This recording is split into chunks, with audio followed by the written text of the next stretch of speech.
Assalamualaikum warahmatullahi wabarakatuh.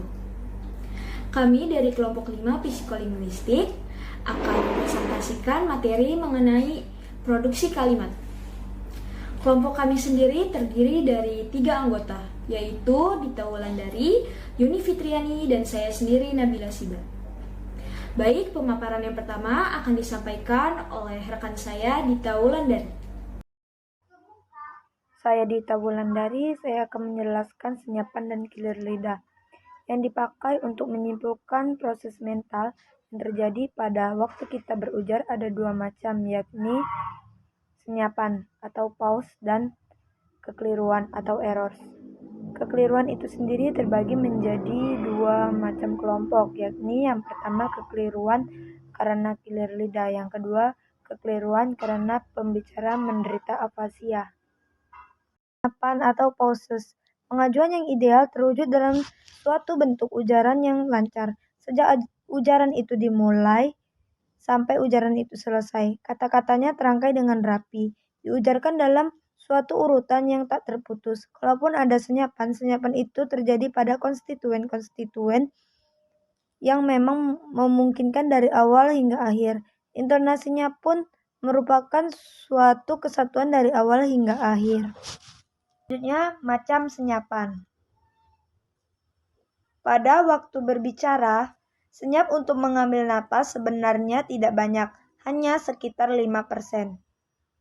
Senyapan yang lebih umum terjadi adalah pada waktu orang ragu-ragu. Kecuali ujaran tersebut telah merupakan klise hafalan atau ujaran itu telah dipersiapkan dengan baik sebelumnya. Umumnya 30-50% ujaran ditandai oleh senyapan.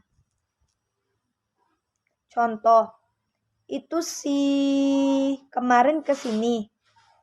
Setelah dia mengucapkan kata si, dia lupa sejenak orang yang datang kemarin itu. Karena itulah dia senyap sebentar untuk meretrieve nama orang itu. Bila dia berhasil, maka dilanjutkannya lah kalimat itu menjadi, misalnya, itu si Agus kemarin kesini. Selanjutnya, letak senyapan. Senyapan keraguan tidak terdapat di sembarang tempat. Akan tetapi di mana persisnya belum ada kesepakatan yang mantap di antara para ahli. Ada yang mengatakan bahwa senyapan seperti itu terdapat terutama sesudah kata pertama dalam suatu klausa atau kalimat. Tetapi ada pula yang mengatakan bahwa senyapan terdapat terutama bentuk leksikal yang penting. Namun demikian tampaknya ada tempat-tempat di mana para ahli sepakat, yakni pertama, jeda gramatikal, kedua, batas konstituen yang lain, ketiga, sebelum kata utama, pertama, dan konstituen. Baiklah, perkenalkan saya Yuni Fitriani. Di sini saya akan menjelaskan materi mengenai kekeliruan. Kekeliruan dalam berbicara dapat disebabkan oleh kilir lidah atau oleh penyakit afasia. Pada yang pertama, kekeliruan itu terjadi karena kita tidak memproduksi kata yang sebenarnya kita kehendaki. Kekeliruan afasik muncul karena otak kita terganggu sehingga kita menjadi tidak mampu untuk mengujarkan kata yang kita inginkan. Kekeliruan terbagi menjadi 2 bagian. Yang pertama ada kilir lidah. Kilir lidah adalah suatu fenomena dalam produksi ujaran di mana pembicara terkilir lidahnya sehingga kata-kata yang diproduksi bukanlah kata yang dia maksud. Yang kedua ada afasia. Afasia adalah suatu penyakit bicara di mana orang tidak dapat berbicara dengan baik karena adanya penyakit pada otak dia. Penyakit ini umumnya muncul karena orang tadi mengalami stroke, yakni sebagian dari otaknya kekurangan oksigen sehingga bagian tadi menjadi cacat. Selanjutnya, kilir lidah itu terbagi menjadi 2 jenis, yaitu yang pertama ada kekeliruan seleksi, yang dimana kekeliruan seleksi ini sering juga disebut sebagai Freudian slip, orang meretretif kata yang ternyata bukan yang dia inginkan. Yang kedua, kekeliruan assembling adalah bentuk kekeliruan di mana kata-kata yang dipilih sudah benar, tetapi assemblingnya keliru. Salah satu bentuk kekeliruan ini yang dinamakan transposisi.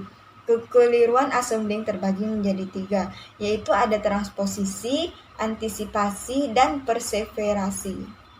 Kekeliruan transposisi adalah banyak menukar tempat bunyi sehingga terbentuklah kalimat yang aneh-aneh dan yang lucu-lucu.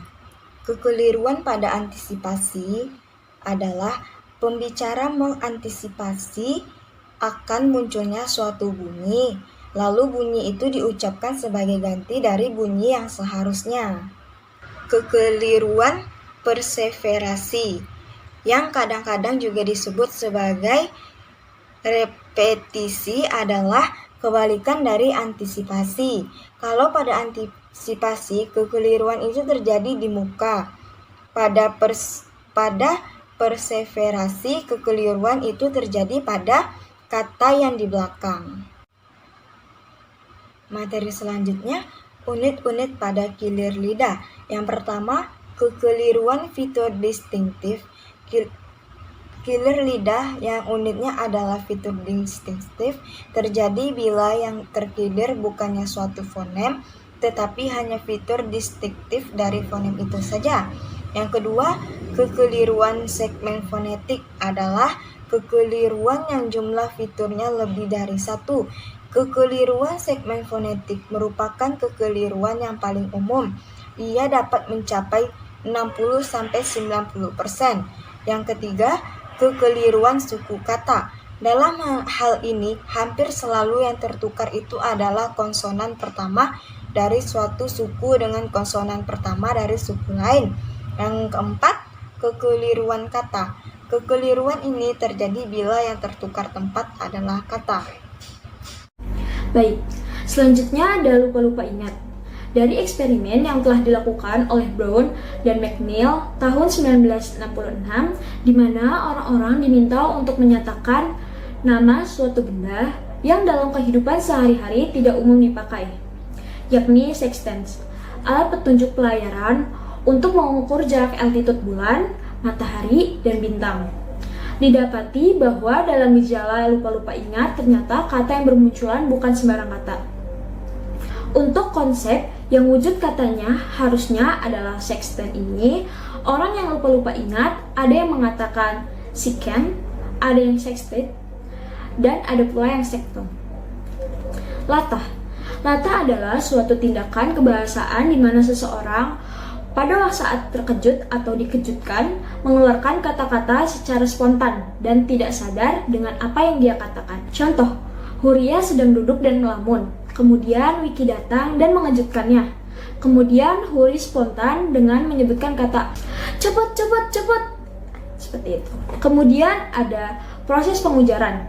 Bisa dilihat konsep dalam proses pengujaran.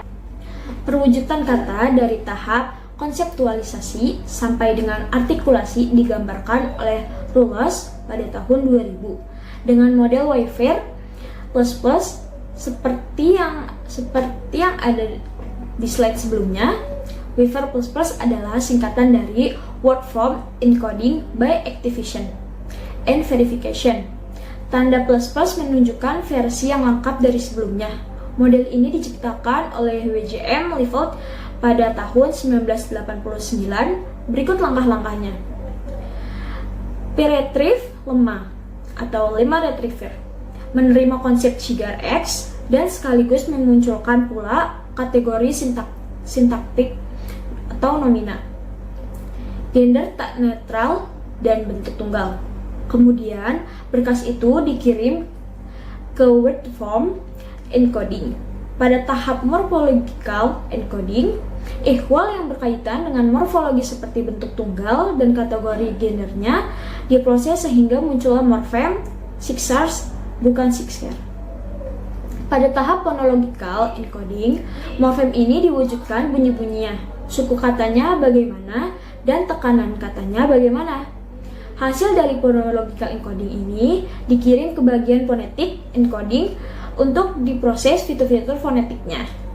Kemudian hasil dari itu dikirim ke tahap terakhir, yaitu program artikulasinya.